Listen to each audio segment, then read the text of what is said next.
सुंदरता का मूल्य। एक अति सुंदर महिला ने विमान में प्रवेश किया और अपनी सीट की तलाश में नजरें घुमाईं। उसने देखा कि उसकी सीट एक ऐसे व्यक्ति के बगल में है जिसके दोनों ही हाथ नहीं हैं। महिला को उस अपाहिज व्यक्ति के पास बैठने में झिझक हुई। उस सुंदर महिला ने एयर होस्टेस से बोली, मैं इस सीट पर सुविधापूर्वक यात्रा नहीं कर पाऊंगी, क्योंकि साथ की सीट पर जो व्यक्ति बैठा हुआ है उसके दोनों ही हाथ नहीं हैं। उस सुंदर महिला ने एयर होस्टेस से सीट बदलने हेतु आग्रह किया। असहज हुई एयर होस्टेस ने पूछा, मैम, क्या मुझे कारण बता सकती हैं? सुंदर महिला ने जवाब दिया, मैं ऐसे लोगों को पसंद नहीं करती। मैं ऐसे व्यक्ति के पास बैठकर यात्रा नहीं कर पाऊंगी। दिखने में पढ़ी लिखी और विनम्र प्रतीत होने वाली महिला की यह बात सुनकर एयर होस्टेस अचंभित हो गई। महिला ने एक बार फिर एयर होस्टेस से जोर देकर कहा कि मैं उस सीट पर नहीं बैठ सकती, मुझे कोई दूसरी सीट दे दी जाए।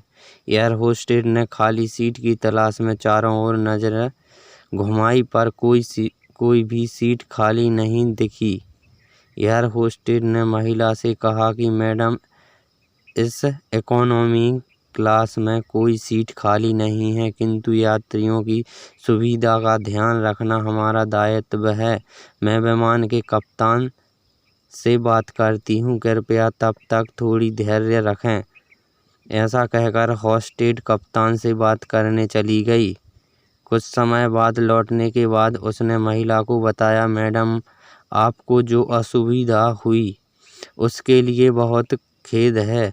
इस पूरे विमान में केवल एक सीट खाली है और वह प्रथम श्रेणी में है। मैंने हमारी टीम से बात की और हमने एक असाधारण निर्णय लिया है। एक यात्री को इकोनॉमी क्लास से प्रथम श्रेणी में भेजने का कार्य हमारी कंपनी के इतिहास में पहली बार हो रहा है।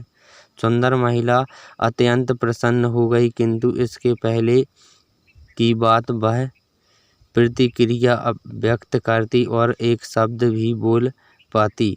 एयर होस्टेस उस अपाहिज और दोनों हाथ विहीन व्यक्ति की ओर बढ़ गई और विनम्रतापूर्वक उसने पूछा, सर, क्या आप प्रथम श्रेणी में जा सकेंगे, क्योंकि हम नहीं चाहते कि आप एक अशिष्ट यात्री के साथ यात्रा करके परेशान हों।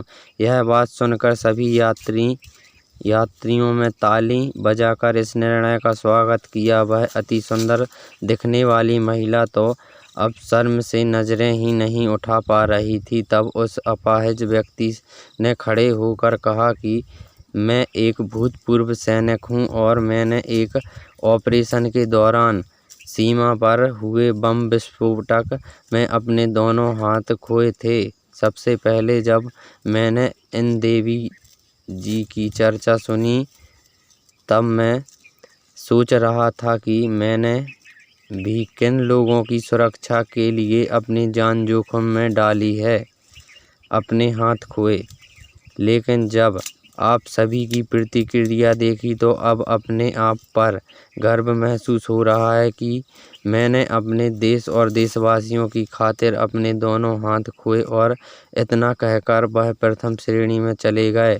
सुंदर महिला पूरी तरह से शर्मिंदा होकर सर झुकाकर सीट पर बैठ गई। अगर विचारों में उदारता नहीं है तो ऐसी सुंदरता का कोई मूल्य नहीं है।